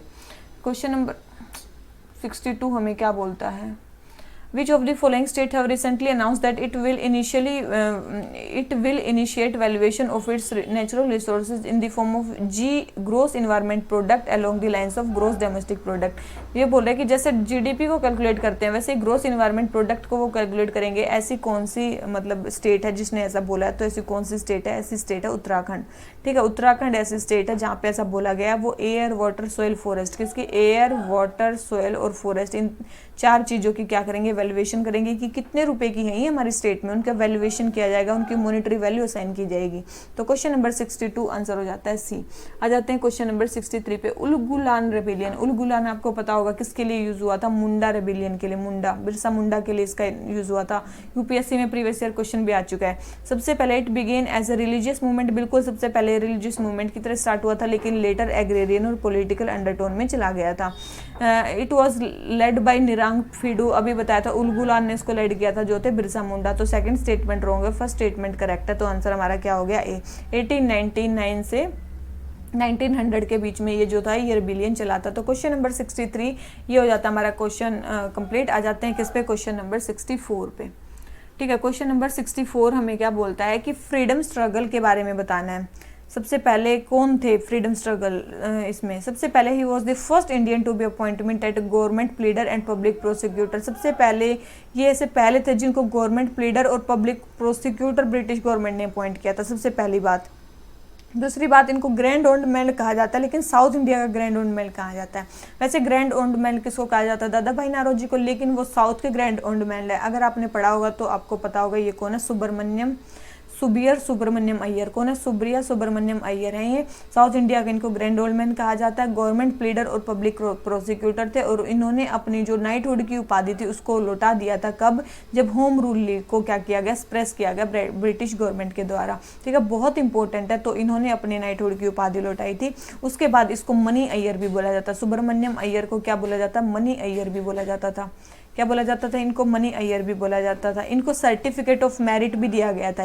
एक तो नाइटहुड तो दिया गया था, साथ में इनको एक सर्टिफिकेट ऑफ मेरिट भी दिया गया था। क्या दिया गया था? इनको सर्टिफिकेट ऑफ मेरिट भी दिया गया था। कब? 1877 में। ठीक है, as a mark of their appreciation to the services to the public on occasion of Lord Lytton's durbar at Delhi. कब? लॉर्ड लिटन का दरबार लगा था दिल्ली में, तब इनको सर्टिफिकेट ऑफ मेरिट भी दिया गया था। इसके बाद गवर्नमेंट प्लीडर और पब्लिक प्रोसिक्यूटर की पोस्ट इसको कब मिली थी? इनको मिली थी 1888 में। कब मिली थी? 1888 में इनको गवर्नमेंट प्लीडर और पब्लिक प्रोसिक्यूटर की वो मिली थी। इसके बाद वो 2 सेंसेशनल केसेस में प्लीडर थे। 2 सेंसेशनल केसेस में वो प्लीडर थे। कौन कौन से केसेस थे? एक तो थे नागेश्वर अय्यर फोर्जरी केस था, एक तो था नागेश्वर अय्यर फोर्जरी केस था, और एक था हमारा तिरुपति महंत केस। ये 2 केसेस थे जिनमें ये इंपॉर्टेंट प्लीडर थे। उसके बाद एक्टिंग जज की बात करें, ये 1891 से लेके 1891 से लेके 1905 तक 18 मतलब वो एक्टिंग जज रहे हैं। नाइटहुड की उपाधि इनको कब मिली है? इनको 1900 में इनको नाइटहुड की उपाधि मिली है। इनको ब्रेव 24 मतलब ब्रेव 72 सॉरी मतलब जो इंडियन नेशनल कांग्रेस ने ब्रेव 72 में इनका भी नाम आता है, बस याद रखना। इंडियन नेशनल कांग्रेस ने एक मतलब वो देते थे, एक उपाधि दी थी 72% को, ब्रेव 72, उनमें इसका भी नाम आता है। ठीक है, किसका? सुब्बा सुब्रमण्यम अय्यर। तो ये हो गया हमारा क्वेश्चन नंबर 64, आंसर हो गया हमारा बी। आ जाते हैं किस पे? क्वेश्चन नंबर 65 पे। फ्लाउड कमीशन कब अपॉइंट हुआ था? तो याद रखना फ्लाउड कमीशन कब अपॉइंट हुआ होगा? अब बताओ। To give recommendation of Bengal land revenue. ठीक है, बंगाल के लैंड रेवेन्यू पे रिकमेंडेशन देने के लिए फ्लाउड कमीशन आया था और इनकी 2 इंपॉर्टेंट रिकमेंडेशन थी। क्या इन्होंने दी थी? कि शेयर क्रॉपर्स को अपना 2/3 जो पोर्शन है वो खुद रखना चाहिए टोटल क्रॉप का, और दूसरी इन्होंने रिकमेंडेशन दी थी कि जो प्रोड्यूस है वो स्टैक्ड होना चाहिए किस में? शेयर क्रॉपर्स के खमार्स में। शेयर क्रॉपर्स के खमार्स में आपको उसको वो करना चाहिए। तो और ये कब हुआ था? 1940 में ये मेनली हुआ था। कब हुआ था? फ्लाउड कमीशन कब आया था? 1940 में आया था। कब? मार्च में। ठीक है, तो हमारा क्वेश्चन नंबर 65 हो जाता है कंप्लीट। ठीक है, हमारा क्वेश्चन नंबर 65 हो जाता है कंप्लीट। आ जाते हैं क्वेश्चन नंबर 66 पे। 66 क्या बोलता है? दिल्ली दरबार के बारे में बताना है जो 1911 में लगा था। ये बोल रहा है वहाँ पे किंग जॉर्ज जो 5 हैं वो उन्होंने सक्सेशन लिया था। तो बिल्कुल ये स्टेटमेंट हमारी क्या है? बिल्कुल सही है, उन्होंने यहाँ पे सक्सेशन लिया था। शिफ्टिंग हुई थी कैपिटल की, बिल्कुल वहाँ पे हुई थी। It was the only Delhi durbar attended by emperor of British India. बिल्कुल ये पहला दिल्ली दरबार था जहाँ पे एम्पर जो थे ब्रिटिश इंडिया के उन्होंने लगाया था। ठीक है, तो ये बिल्कुल सही स्टेटमेंट है। और ये कौन सा दरबार था? 3rd दरबार था। सबसे पहला लगा था 1877 में जो लिट्टन के टाइम पे लगा था। किसके टाइम पे लगा था? लिट्टन के टाइम पे लगा था। फिर दूसरा लगा था 1903 में। 1903 में उस टाइम पे कौन थे? कर्जन थे। उस टाइम पे कौन थे? कर्जन थे हमारे वाइसरॉय। लेकिन वहाँ पे एडवर्ड 3 का सक्सेशन हुआ था। वहाँ पे कौन थे? एडवर्ड 3 का सक्सेशन हुआ था, याद रखना। तो ये हुए थे 2, ये हुआ था तीसरा। तो क्वेश्चन नंबर 66 तीनों ही स्टेटमेंट करेक्ट है। तो हमारा आंसर क्या आ जाता है? डी। ठीक है, अब आ जाते हैं क्वेश्चन नंबर 67 पे। 67 हमें क्या बोलता है? डायरेक्ट डेमोक्रेसी के बारे में बताना है। ठीक है, डायरेक्ट डेमोक्रेसी के बारे में बताना है। सबसे पहले it is a form of government where all citizens participate through their representative. देखो, रिप्रेजेंटेटिव डेमोक्रेसी से अगर अपने रिप्रेजेंटेटिव ही चुनेंगे तो वो रिप्रेजेंटेटिव डेमोक्रेसी कही जाएगी ना, डायरेक्ट नहीं कही जाएगी। तो फर्स्ट स्टेटमेंट रॉन्ग होगी। सेकंड है gram panchayat in India can be considered as example of direct democracy. अब देखो, ग्राम पंचायत में क्या होता है? क्या सारे लोग मिलकर डिसीजन लेते? नहीं, सारे लोग भी एक सरपंच को इलेक्ट करते हैं। वो भी क्या हो गया? एक रिप्रेजेंटेटिव हो गया। तो वो भी डायरेक्ट डेमोक्रेसी नहीं है। तो सेकंड स्टेटमेंट भी रॉन्ग हो गई। तो 67 का आंसर हमारा क्या हो गया? डी। ठीक है, डायरेक्ट डेमोक्रेसी नहीं है। डायरेक्ट डेमोक्रेसी होती है जिसमें डायरेक्ट जो पीपल है वही मतलब डिसीजंस लेते हैं किसी भी चीज के लिए। क्वेश्चन नंबर आ जाते हैं 68 पे। कौन सा जीआई टैग किस लोकेशन के लिए है? सबसे पहले खिरसापति मैंगोज। जो ये खिरसापति मैंगोज हैं ये किसके लिए हैं? तो आपको पता होना चाहिए ये कहाँ के लिए? वेस्ट बंगाल के लिए। फिर है घोलवाड़ सपोटा, ये कहाँ का है? महाराष्ट्र का ही है। और फिर है जरदालू, ये जरदालू कहाँ के हैं? याद रखना, गुजरात के नहीं है, ये कहाँ के हैं? बिहार के हैं। कहाँ के? जीआई टैग कहाँ का है? पता ही होना चाहिए। 2018 में मिला था जरदाली मैंगोज को। तो थर्ड स्टेटमेंट रॉन्ग हो गई, फर्स्ट एंड सेकंड करेक्ट है। तो आंसर हमारा क्या हो गया? बी। ठीक है, क्वेश्चन नंबर 68 आंसर हो गया बी। आ जाते हैं क्वेश्चन नंबर 69 पे। Which among the following acts for the first time put a check on the monopoly of East India Company to trade with India? कौन सा एक्ट था जिसने फर्स्ट टाइम एक चेक रखा था किस पे? Monopoly of east India company पे, ताकि इंडिया के ट्रेड में। तो कौन सा एक्ट था जिसने एक्ट कर रखा था? तो आपको पता है, चाय और चीनी के ट्रेड के साथ उनकी मोनोपोली खत्म कर दी थी। ठीक है, केवल चाइना के साथ वो ट्रेड कर सकते थे और टी के साथ केवल उनकी मोनोपोली छोड़ी थी और सब में उनकी मोनोपोली रिस्ट्रिक्ट कर दी थी चार्टर एक्ट 1813 में। तो यहाँ पे रखा गया था सबसे पहले। तो क्वेश्चन नंबर 69 आंसर हो जाता है डी। आ जाते हैं किस पे? क्वेश्चन नंबर 70 पे। स्टेट एडमिनिस्ट्रेटिव ट्रिब्यूनल्स के बारे में बताना है। किसमें? State administrative tribunals. सबसे पहले है कि the chairman and members are appointed by governor of the state concern. तो सबसे पहले इनको जो है गवर्नर अपॉइंट करते हैं। तो देखो स्टेट, 1 सेकेंड,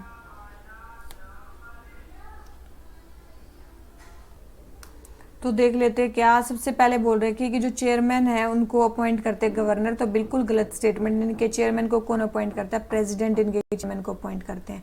ठीक है, तो फर्स्ट स्टेटमेंट रॉन्ग हो गई। फर्स्ट स्टेटमेंट रॉन्ग होते पता चल गया, थर्ड स्टेटमेंट करेक्ट है। मतलब क्या कि there is a provision for setting up of joint administrative tribunal for 2 और मोर स्टेट, बिल्कुल है एक प्रोविजन। सेकंड है, it can not be established by central government under any circumstances. देखो अगर स्टेट गवर्नमेंट बोलती हैं, अगर स्टेट गवर्नमेंट रिक्वेस्ट करती है सेंट्रल गवर्नमेंट को, तो सेंट्रल गवर्नमेंट के पास पावर है, वो बना सकते हैं स्टेट एडमिनिस्ट्रेटिव ट्रिब्यूनल। तो सेकंड स्टेटमेंट भी रॉन्ग हो जाती है, तो केवल और केवल हमारी थर्ड स्टेटमेंट करेक्ट होगी। तो आंसर हमारा क्या हो गया, बी। ठीक है, अब आ जाते हैं किस पे हम, क्वेश्चन नंबर 71 पे। 1927 के 24 के बेलगांव सेशन के बारे में बताना है। ये बोल रहे हैं कि सबसे पहला ये विलेज में सेशन था, बिल्कुल गलत है, ये विलेज में सेशन नहीं था। ये सबसे पहले ये बोल रखे हैं कि it was the first session of Indian National Congress to be held in village, ऐसा नहीं था। पहला जो विलेज में सेशन हुआ था वो हुआ था 1936 में, फैजपुर सेशन। कौन सा था वो, फैजपुर में सेशन था। ठीक है, फैजपुर में सेशन था 1936 में, और उनको चेयर किसने किया था, जवाहरलाल नेहरू ने चेयर किया था। तो फर्स्ट स्टेटमेंट तो रॉन्ग होगी। सेकंड है, it was decided that attainment of Purna Swaraj to be declared as objective of Congress. देखो पूर्ण स्वराज कांग्रेस का ऑब्जेक्टिव किस ईयर में सेटअप किया गया था, 1929 के सेशन में, मतलब वो हुआ था। फिर है CR दास और मोतीलाल नेहरू जो थे, उन्होंने स्वराज पार्टी बनी कब थी, 1922 में बनी थी, और ये सेशन कब हुआ, 1924 में। तो इसका मतलब ये स्टेटमेंट भी रॉन्ग है। ठीक है, तो सारी स्टेटमेंट इसका मतलब रॉन्ग है, तो इसका आंसर हमारा क्या हो गया, डी। ठीक है, इनमें तो कोई भी नहीं है। ठीक है, तो आंसर आ गया डी। और ये सिग्निफिकेंट क्यों था, क्योंकि यहाँ पे महात्मा गांधी जी ने यहाँ पे प्रिसाइड किया था। मोस्ट इंपॉर्टेंट चीज़ तो ये है। तो क्वेश्चन नंबर 71 आंसर हो गया डी। आ जाते हैं क्वेश्चन नंबर 72 पे। टैक्स इंस्पेक्टर्स विदाउट बॉर्डर एक ज्वाइंट इनिशिएटिव है। देखो टैक्स इंस्पेक्टर्स विदाउट बॉर्डर कब लॉन्च किया गया था, 2015 में लॉन्च किया गया था। किसने इसको लॉन्च किया था, बहुत इंपॉर्टेंट है, UNDP और OECD ने मिलकर इसको लॉन्च किया था।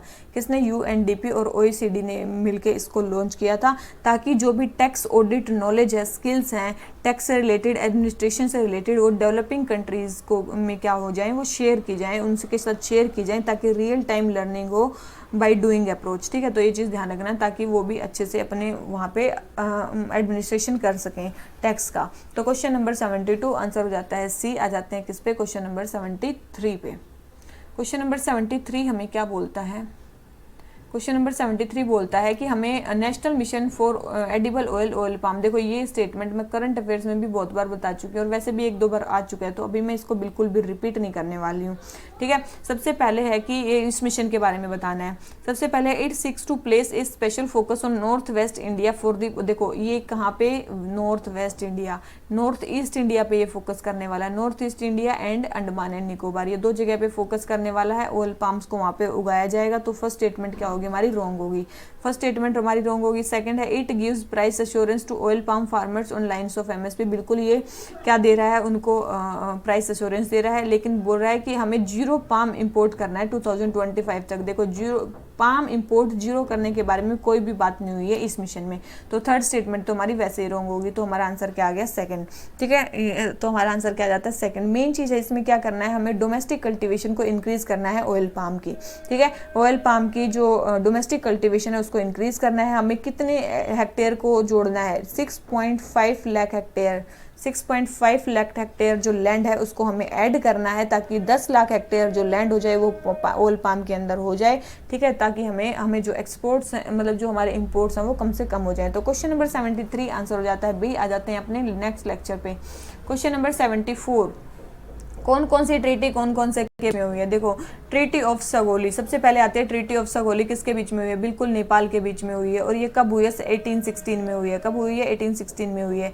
फिर है गंदामक ट्रीटी अफगानिस्तान के साथ हुई है, बिल्कुल हुई है। और ये कब हुई है, 1879 में हुई है। फिर हुई है हमारी येंडाबू की ट्रीटी बर्मा के साथ हुई है, बिल्कुल। और ये हुई है 1826 में। ठीक है, तो ये हमारी 3 ट्रीटी, तीनों ही करेक्ट दे रखी हैं। तो आंसर हमारा क्या हो जाता है, D.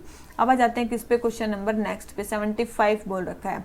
Insertion of part 9, part 9 जब ऐड हुआ, paves the way for democratic decentralisation by providing panchayati Raj institution. ठीक है, which of the following are considered novel features of panchayati Raj institution के नोवल फीचर्स बताने कौन कौन से हैं।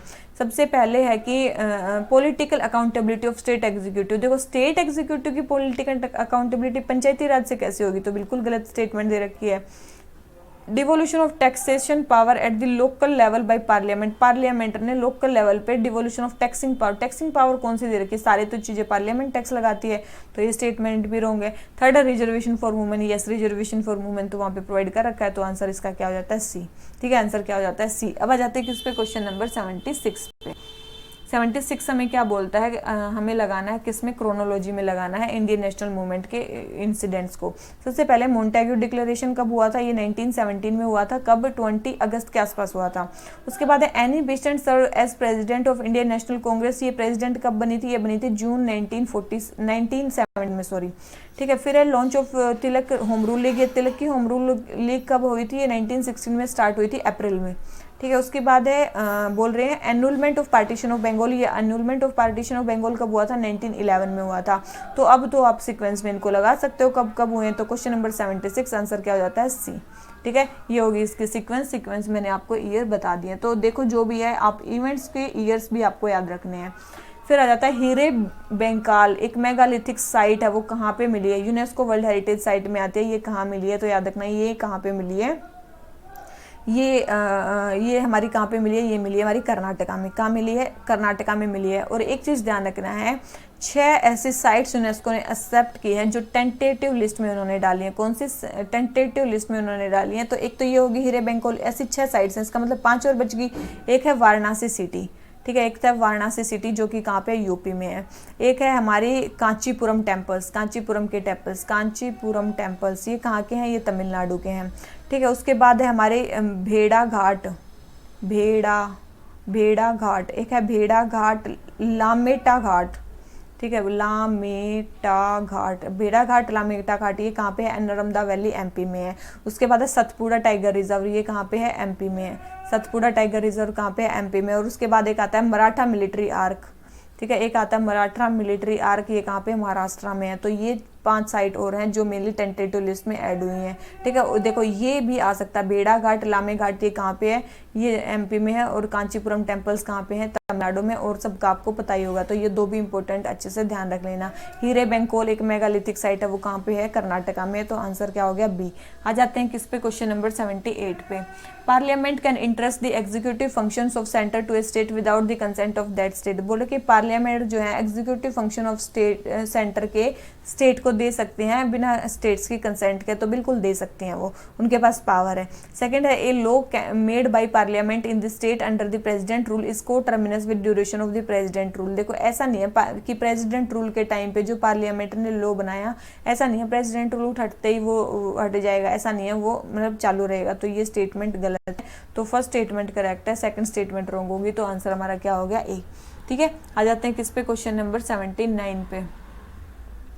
क्वेश्चन नंबर 79 हमें क्या बोलता है, इंडियन फेडरलिज्म के बारे में बताना है कि इंडियन फेडरलिज्म कैसा है। क्या एग्रीमेंट से बना है, बिल्कुल भी नहीं बना है। Dependence of state government on centre, dependence of state government on centre for all funds, ऐसा नहीं है, सारे फंड्स के लिए नहीं है। C constitutional devolution of power to state government, बिल्कुल कॉन्स्टिट्यूशनल डिवोल्यूशन हुआ है हमारे में स्टेट गवर्नमेंट्स के पास पावर्स का। 4 बोल रखे extraordinary powers with centre to unilaterally change the federal principle, federal principle को नहीं चेंज कर सकती क्योंकि ये किस में आता है, बेसिक स्ट्रक्चर में आता है। ठीक है, तो सेंटर उसको चेंज नहीं करते सकते, तो फोर्थ स्टेटमेंट भी रॉन्ग होगी। तो क्वेश्चन नंबर 79 आंसर हो गया सी। आ जाते हैं किस पे, क्वेश्चन नंबर 80 पे। हमें अरेंज करने हैं कॉन्स्टिट्यूशनल अमेंडमेंट एक्ट्स को क्रोनोलॉजी में, किसको ऐड करना है, कॉन्स्टिट्यूशनल अमेंडमेंट एक्ट्स को हमें क्रोनोलॉजिकल ऑर्डर में सेट करना है। सबसे पहले बोले कि 15% जो काउंसिल का साइज है वो कब हुआ था। देखो 15% काउंसिल का साइज हुआ था कब, 91st कॉन्स्टिट्यूशनल अमेंडमेंट एक्ट में। ठीक है, जो कब आया था, 2003 में आया था, तो ये चीज़ ध्यान रखना। तो फर्स्ट है 15%, ये कब हुआ था, ये 91st कॉन्स्टिट्यूशनल अमेंडमेंट एक्ट 2003 में हुआ था। फिर है आर्टिकल 15 में सोशली और एजुकेशनली बैकवर्ड सिटीजन्स के लिए एडवांसमेंट कर सकते हैं, ये चेंज कब लाया गया था, ये हमारा चेंज लाया गया था कब, 93rd कॉन्स्टिट्यूशनल अमेंडमेंट एक्ट में। वो कब था, 2005 में। ठीक है, वो था 93rd में, 2005 में। और फिर है हमारा right to cooperative society, cooperative societies का एक्ट कब हुआ था, 2011 में। 2011 में था ये, और 97th कॉन्स्टिट्यूशनल अमेंडमेंट एक्ट था। आप सबको पता होगा, कोऑपरेटिव सोसाइटीज़ के बारे में कई बार बता चुकी हूँ। 1913 में उसको ऐड किया गया। तो कौन कौन सी क्रोनोलॉजी होगी, सबसे पहले आया हमारा फर्स्ट, फिर आया हमारा सेकंड, फिर आया हमारा थर्ड। ठीक है, तो ये तो डायरेक्ट हमारी क्रोनोलॉजी होगी। तो क्वेश्चन नंबर 80 का आंसर हमारा क्या हो जाता है, डी। ठीक है। 80 का आंसर हमारा क्या हो जाता है, D, first, second and third. अब आ जाते हैं किस पे, क्वेश्चन नंबर नेक्स्ट पे। तो आपको अमेंडमेंट्स एक्ट उनके ईयर भी याद रखने हैं और क्या क्या था हुआ था उस टाइम पे वो भी याद रखना है। 81, a citizen of USA whose wife is an Indian citizen wants to become a citizen of India. देखो सबसे पहले एक यूएसए का सिटीजन है, जिस मतलब एक यूएसए का सिटीजन है, उसकी वाइफ इंडियन सिटीजन है और वो इंडिया का सिटीजन बनना चाहता है। तो मैंने सिटीजनशिप के लिए सारी चीजें बताई थी, तो वो कैसे बन सकता है, ये बोल रहे हैं कि वो कैसे बन सकता है। सबसे पहले he can become Indian citizen by way of registration. देखो रजिस्ट्रेशन से बन सकता है if you ordinary lives in India for 5 years. मैंने बताया था कितना टाइम था उसके लिए, 7 ईयर्स टाइम था कम से कम, ठीक है, बिफोर एप्लीकेशन ऑफ रजिस्ट्रेशन। तो फर्स्ट स्टेटमेंट रॉन्ग हो गई। सेकंड है he can become a Indian citizen by way of naturalisation. ठीक है, नेचुरलाइजेशन से बनना है तो उसको सर्विस में बोल रहे हैं कि केवल 6 महीने रहना पड़ेगा, नहीं, एप्लीकेशन की डेट से आपको 12 महीने पहले जो है सर्विस में ही रहना पड़ेगा। तो ये स्टेटमेंट रॉन्ग है। सेकंड स्टेटमेंट भी रॉन्ग होगी। तो आंसर क्या हो गया हमारा, आंसर क्या हो गया हमारा, डी। ठीक है, कोई भी स्टेटमेंट करेक्ट नहीं है हमारी सिटीजनशिप के बारे में। आ जाते हैं किस पे, क्वेश्चन नंबर 82 पे। In context of development of unions during the British rule, हमें बतानी है क्रोनोलॉजी। सबसे पहले बॉम्बे मिल हैंड्स एसोसिएशन कब बनी थी, बॉम्बे मिल्स हैंड एसोसिएशन कब बनी थी, ये बनी थी 1890 में। कब बनी थी, 1890 में। फिर है कामगार हित जो भी है सभा, ये कब बनी थी, 1910 में बनी थी। और ये मद्रास लेबर यूनियन ये कब बनी थी, 1918 में बनी थी। और तो आप क्रोनोलॉजी अब लगा ही सकते हो, 1 2 3, ठीक है, 1 2 3 ये इसकी क्रोनोलॉजी। तो 82 का आंसर क्या हो गया, बी। ठीक है, तो ये होगी इसकी क्रोनोलॉजी। मद्रास जो अभी जो मद्रास लेबर यूनियन थी, इसमें मेन कौन थे, इसके पहले प्रेसिडेंट थे बीपी वाडिया थे, इसके थे मेन प्रेसिडेंट थे बीपी वाडिया। कामगार हितवर्धक सभा, कामगार हितवर्ग जो भी था, हितवर्धक सभा जो भी थी, इसके थे मेन थी, एक तो थे NA तालचेकर। ठीक है, तो एक तो थे NA तालचेकर, ठीक है, तालचेकर याद रख लो। एक थे बोले, SK बोले, एक थे SK बोले और एक तीसरे कौन थे, 1 सेकेंड, एक थे SK बोले और तीसरे कौन थे, 1 सेकेंड, एक थे SK बोले और एक कौन थे, एक थे SW पाटिल, एक कौन थे, SW पाटिल। तो ये थे इसके मेन। और बॉम्बे मिल्स एसोसिएशन, जो ये बॉम्बे मिल्स एसोसिएशन थे, इसके थे नारायण मेघाजी। ठीक है, नारायण मेघाजी जो भी थे लोखंडे। ठीक है, नारायण मेघाजी लोखंडे। ठीक है, ये बॉम्बे के नारायण मेघाजी लोखंडे थे इसके मेन। तो थर्ड स्टेटमेंट होगी। तो हमारी हमने सीक्वेंस ही बतानी थी और कुछ मेंबर्स भी हमने बता दिए। तो क्वेश्चन नंबर 82 आंसर क्या हो जाता है, बी। आ जाते हैं क्वेश्चन नंबर 83 पे। 83 हमें क्या बोलता है कि जो कॉन्स्टिट्यूएंट असेंबली थी वहाँ पे डिबेट हुई कि जो सोशलिस्ट टर्म है वो ऐड किया जाए कि नहीं किया जाए। तो कौन सा डिटरमाइन किया गया कि क्यों उस टाइम पे ऐड नहीं किया गया, बाद में ओमिट कर दिया गया लेटर स्टेज पे, क्यों ऐसा हुआ कि उस टाइम पे ओमिट कर दिया गया, क्यों ऐड नहीं हुआ। तो याद रखना, BR अम्बेडकर जी ने बोला था कि it was against the principle of democracy for the constitution to decide the kind of society people should live in. ठीक है, तो डेमोक्रेसी में अगर हम पहले ही बोल देंगे कि हमें सोशलिस्ट तरीके से रहना, तो वो तो एक बाइंडिंग होगी ना। डेमोक्रेसी ने लोगों को डिसाइड करने दो कि वो किस तरीके से रहते हैं। तो क्वेश्चन नंबर 83 आंसर हो गया बी, इसीलिए वहां से सोशलिस्ट हटाया गया था। लेकिन अभी कॉन्स्टिट्यूशन में बिल्कुल है हमारा सोशलिस्ट वर्ड। मेरे को कमेंट सेक्शन में बताना किसने ऐड किया था और कौन से अमेंडमेंट एक्ट में किया था। अब जाते हैं क्वेश्चन नंबर 84 पे। क्वेश्चन नंबर 84 क्या बोलता है कि वर्ल्ड इन्वेस्टमेंट रिपोर्ट किसने निकाली है। सबसे पहले है कि क्या बोल रखा है कि वर्ल्ड इन्वेस्टमेंट रिपोर्ट, देखो सबसे पहले UNCTAD ने निकाली वर्ल्ड इन्वेस्टमेंट रिपोर्ट को, यही निकालता है। फिर है वर्ल्ड कॉम्पिटिटिवनेस रिपोर्ट। देखो वर्ल्ड कॉम्पिटिटिवनेस रिपोर्ट को एक स्वीडन बेस्ड ऑर्गेनाइजेशन है, कौन से, एक स्वीडन बेस्ड ऑर्गेनाइजेशन जिसका नाम है international institute for management development. कौन है, international institute for management development है उसका नाम, international institute for management development है उसका नाम। तो उसने निकाली है वर्ल्ड कॉम्पिटिटिवनेस इंडेक्स। आप इसको क्यों गलत कर सकते हो, क्योंकि एक ग्लोबल कॉम्पिटिटिवनेस इंडेक्स आता है, ग्लोबल कॉम्पिटिटिवनेस रिपोर्ट आती है, उसको कौन निकालता है, उसको निकालती है वर्ल्ड इकोनॉमिक फोरम। ठीक है, वर्ल्ड इकोनॉमिक फोरम। तो ग्लोबल कॉम्पिटिटिवनेस रिपोर्ट को निकालती है वर्ल्ड इकोनॉमिक फोरम, लेकिन वर्ल्ड कॉम्पिटिटिवनेस इंडेक्स को कौन निकालता है, Sweden based organisation international institute for management of development. ठीक है, तो अब आ जाते हैं फिर ग्लोबल इकोनॉमिक प्रोस्पेक्टस को कौन निकालता है, यही निकालता है वर्ल्ड बैंक। और एक ग्लोबल कॉम्पिटिटिवनेस रिपोर्ट है, ग्लोबल कॉम्पिटिटिवनेस रिपोर्ट है, ग्लोबल कॉम्पिटिटिवनेस रिपोर्ट, ये बता दिया मैंने। तो क्वेश्चन नंबर ये हो गया हमारा कंप्लीट। सेकंड स्टेटमेंट रॉन्ग है, फर्स्ट एंड थर्ड करेक्ट है। तो आंसर हमारा क्या हो गया, सी। ठीक है, आंसर क्या हो गया, सी। अब आ जाते हैं किस पे, क्वेश्चन नंबर 85 पे। क्वेश्चन नंबर 85 हमें क्या बोलता है, डीपीएसपी और फंडामेंटल ड्यूटीज़ में कौन सा है जो दोनों में प्रेजेंट है? देखो अगर आपको याद होंगी तो ही आप कर पाओगे। इसमें से केवल और केवल फर्स्ट है जो दोनों में प्रेजेंट है। सेकंड है ना थर्ड है ना फोर्थ है, दोनों में दोनों नहीं है।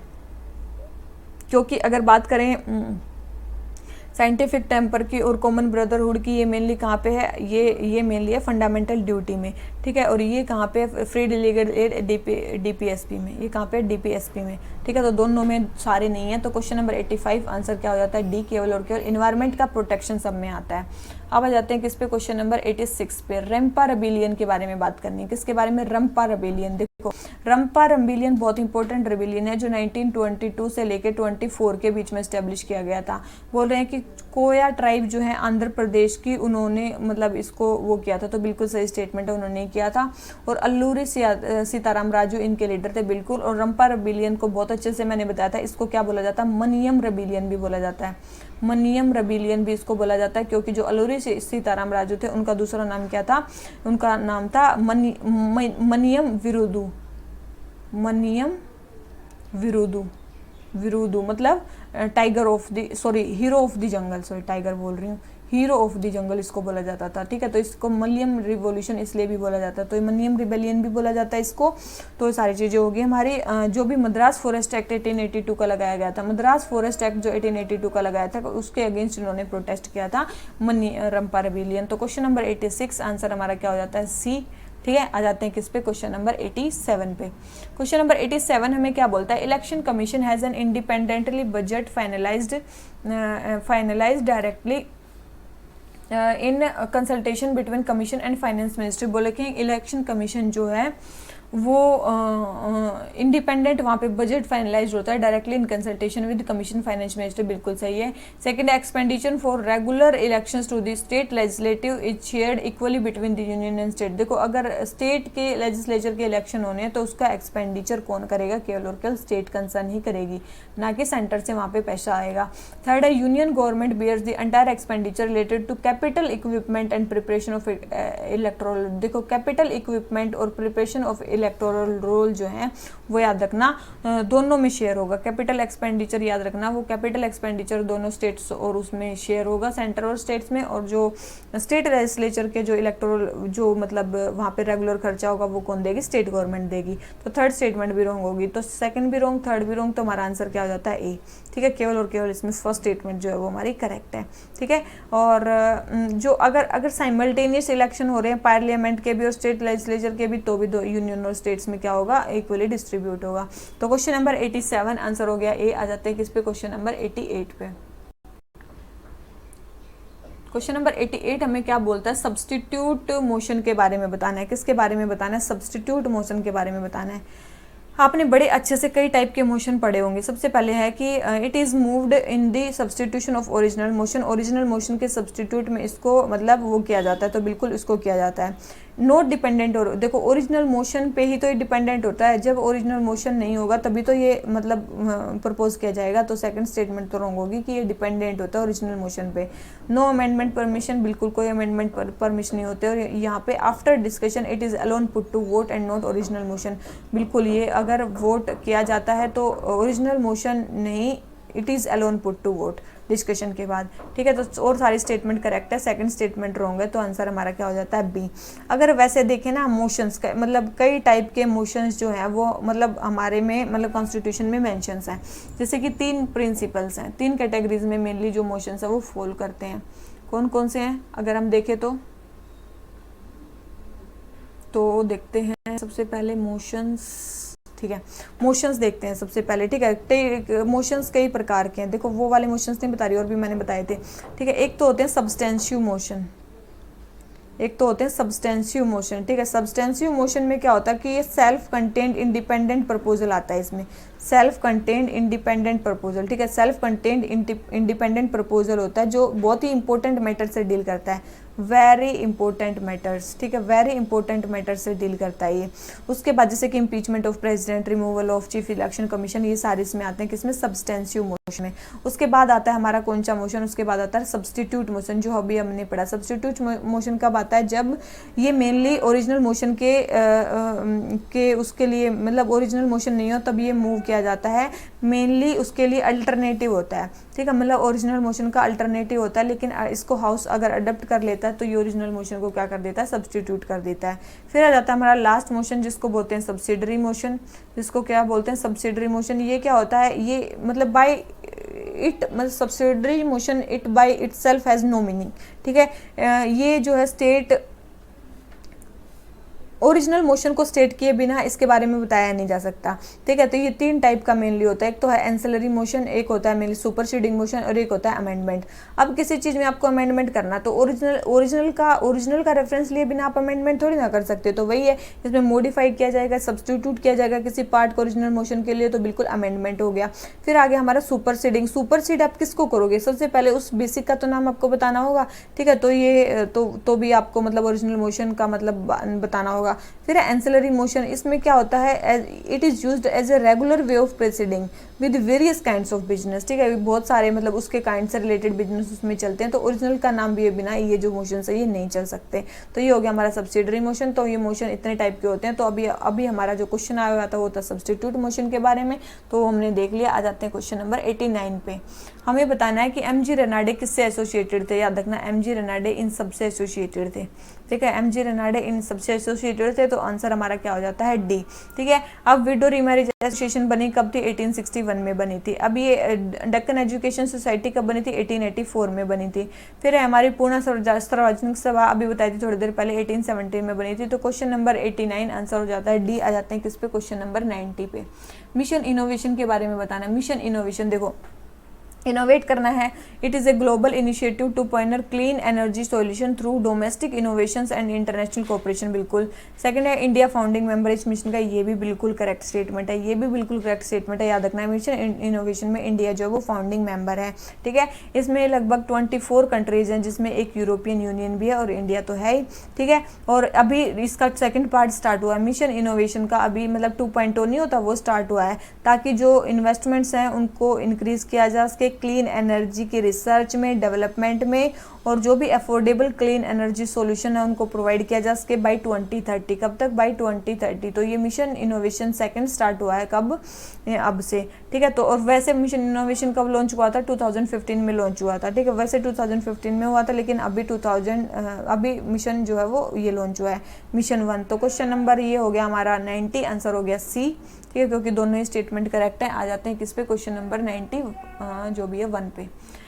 कौन से टॉयज, देखो टॉय काथन हुआ था, मैंने आपको बताया था, तो उसके लिए हैं ये मेनली बहुत सारे टॉयज को बुलाया गया है। तो सबसे पहले निर्मल टॉयज कहाँ के हैं, याद रखना, निर्मल टॉयज हैं कहाँ के, तेलंगाना के। कहाँ के हैं, तेलंगाना के, तो ये स्टेटमेंट रॉन्ग होगी। फिर है कोंडापाली, ये टॉयज हैं आंध्र प्रदेश के। चन्नापटना टॉयज कर्नाटका के हैं, ठीक है। इसके बाद और भी बहुत सारे टॉयज के नाम हैं, जैसे कि किन्नल टॉयज, ठीक है। उसके बाद है किन्नल टॉयज, ये कहाँ के हैं, कर्नाटका के हैं। उसके बाद है हमारा थिगदा धिंगला, ठीक है, थिगदा धिंगला, ये कहाँ के हैं, गुजरात के हैं। कहाँ के हैं, ये गुजरात के। उसके बाद आती है हमारी एशारीकंडी टेराकोटा टॉयज, ये कहाँ के हैं, एशारीकंडी टेराकोटा टॉयज हैं आसाम के, ठीक है। एक बहुत सारे और भी कई सारे नाम हैं, जैसे कि आ जाता है नाम घुगुयू लट्टू वगैरह, ये सारे किसके हैं, घुगुयू लट्टू हैंड वाओ, जो भी है ये सारे ये लट्टू, ये जो भी नाम है ये किसके हैं, ये कौन से स्टेट के हैं, ये पंजाब के हैं, ठीक है। तो ये कई सारे टॉयज़ हैं, तो अलग अलग नाम के जो टॉयज़ जो स्टेट्स के हैं, तो उनको याद कर लेना, तो वो बहुत ज़्यादा इंपॉर्टेंट है, ठीक है। तो question number 91 first statement wrong है, सेकंड एंड थर्ड करेक्ट है, तो आंसर क्या हो गया, बी, ठीक है। आ जाते हैं किस पे, क्वेश्चन नंबर 92 पे। फर्स्ट राउंड टेबल कॉन्फ्रेंस के बारे में बताना है। तो सबको पता ही होगा सारी चीज़ों के बारे में। प्रिंसली स्टेट्स वहाँ पे रिप्रेजेंट की गई थी, बिल्कुल प्रिंसली स्टेट्स वहाँ पे रिकमेंड की गई, मतलब रिप्रेजेंट की गई थी। सेकंड है कि अम्बेडकर ने वहाँ पे सेपरेट इलेक्टोरल डिमांड किया था, हिंदू मुस्लिम लीग दोनों ने पार्टिसिपेट किया था, और वुमेन रिप्रेजेंटेटिव भी थी। तो सारे स्टेटमेंट करेक्ट है, तो आंसर क्या आ गया, सी, ठीक है। सारी स्टेटमेंट करेक्ट है, तो इसमें क्या कर सकते हैं। आ जाते हैं 93 पे, लॉर्ड कॉर्नवालिस। देखो ये जो क्वेश्चन है ना, पॉलिटी और हिस्ट्री के मिला के हैं, और मैं ये हिस्ट्री पहले करवा चुकी हूँ, ठीक है। तो अभी मेरे को कोई इंटरेस्ट नहीं है इनको दोबारा से रिपीट करने में। तो क्वेश्चन नंबर 93 लॉर्ड कॉर्नवालिस के बारे में बताना है। सबसे पहले है the introduction of policy making on merit base. देखो लॉर्ड कॉर्नवालिस थे, उन्होंने क्या क्या किया था, बहुत सारे उन्होंने काम किए थे लॉर्ड कॉर्नवालिस ने, ठीक है। 1786 से लेकर 93 के बीच का उनका टाइम पीरियड है, ठीक है। ये पहले गवर्नर जनरल थे जो इंडिया में ही इनके मरे थे, ठीक है, इंडिया में इनकी डेथ हुई थी, ठीक है, इंडिया में इनकी डेथ हुई थी। क्या उन्होंने मेरिट सिस्टम स्टार्ट किया था? बिल्कुल इन्होंने किया था। क्या इन्होंने कलेक्टर्स को उनकी जुडिशियल पावर से हटा दिया था? बिल्कुल, और उनको मेन बना दिया था, रिवेन्यू कलेक्टर्स बना दिया था। थर्ड है reduction of salaries and allowances, देखो बिल्कुल भी नहीं, इन्होंने सैलरीज अलाउंसेज जो थी ऑफिशियल्स की उसको इंक्रीज कर दिया था ताकि वो करप्शन या करप्ट एक्टिविटीज में इन्वॉल्व ना हो। और इनके इंपॉर्टेंट काम क्या क्या है और इनके इंपॉर्टेंट काम क्या क्या है और इनके इंपॉर्टेंट काम है कि इन्होंने परमानेंट सेटलमेंट को स्टार्ट किया था, कब? 1793 में। और कौन से और परमानेंट सेटलमेंट स्टार्ट किया? ये थर्ड एंग्लो मैसूर वॉर में इन्वॉल्व थे, जिसमें टीपू सुल्तान जी थे। और श्रीरंगपट्टनम की ट्रीटी इन्हीं के टाइम पे हुई थी। श्रीरंगपट्टनम की ट्रीटी जो एंग्लो मैसूर थर्ड वॉर में हुई थी वो इन्हीं के टाइम पे हुई थी, ठीक है। प्राइवेट ट्रेड जो था वो ऑफिशियल्स नहीं कर सकते थे, प्राइवेट ट्रेड जो ऑफिशियल्स का था वो बैन कर दिया गया था। उसके बाद एक और चीज़ थी कि ऑर्डिनरी पीपल भी जो थे वो गवर्नमेंट ऑफिशियल्स को शू कर सकते थे, ये भी चीज़ मीन की गई थी। उसके बाद इन जो इनह्यूमन पनिशमेंट्स हैं उसको रिमूव कर दिया गया था, ठीक है। 1793 में ये रिटायर हो गए थे और फिर उसके बाद आए थे जॉन शोर। कौन आए थे उसके बाद? John Shore. तो ये हो जाता है हमारा क्वेश्चन नंबर 93, आंसर ए। आ जाते हैं किस पे? क्वेश्चन नंबर 94 पे। बे ऑफ बंगाल इनिशिएटिव के बारे में बताना है, बीमस्टेक। अगर आपने ये क्वेश्चन गलत कर दिया ना, एक काम करो, लेक्चर बंद करो, आज के बाद मत देखना है कोई भी लेक्चर, ठीक है। बीमस्टेक के बारे में बताओ। देखो बीमस्टेक में कौन कौन सी कंट्रीज आती है? नेपाल आती है, श्रीलंका आती है, मालदीव्स नहीं आती है, ठीक है। तो आंसर क्या हो गया? सी, मालदीव्स नहीं आती है, थाईलैंड भी आती है, ठीक है। बीमस्टेक कब बनी थी? 1997 में बनी थी। 7 कंट्रीज जिसकी मेंबर्स हैं। उसके बाद कौन कौन से मेंबर हैं? इंडिया, बांग्लादेश, नेपाल, भूटान, म्यांमार, भूटान, बांग्लादेश, ठीक है, भूटान, क्या क्या बता रही थी मैं? इंडिया, बांग्लादेश, नेपाल, भूटान, ठीक है। उसके बाद म्यांमार, थाईलैंड, श्रीलंका, ये सारी कंट्रीज इसमें आती हैं। तो क्वेश्चन नंबर 94 आंसर हो जाता है सी। और किससे बना था? बैंकॉक डिक्लेरेशन से बना था, ठीक है। याद रहो, बैंकॉक डिक्लेरेशन आपको याद हो तो उससे बना था ये। तो क्वेश्चन नंबर 94 आंसर सी। आ जाते हैं किस पे? क्वेश्चन नंबर 95 पे। हमें बताना है क्या चीज़ सही नहीं है कॉन्स्टिट्यूशनल प्रोविजंस के बारे में, ठीक है। देख लेते हैं कौन सी चीज़ सही नहीं है, हमें क्या बतानी है? रॉन्ग स्टेटमेंट बतानी है। फर्स्ट है the a money bill can be introduced by minister only, के जो मनी बिल है उसको मिनिस्टर वो कर सकता है, तो बिल्कुल।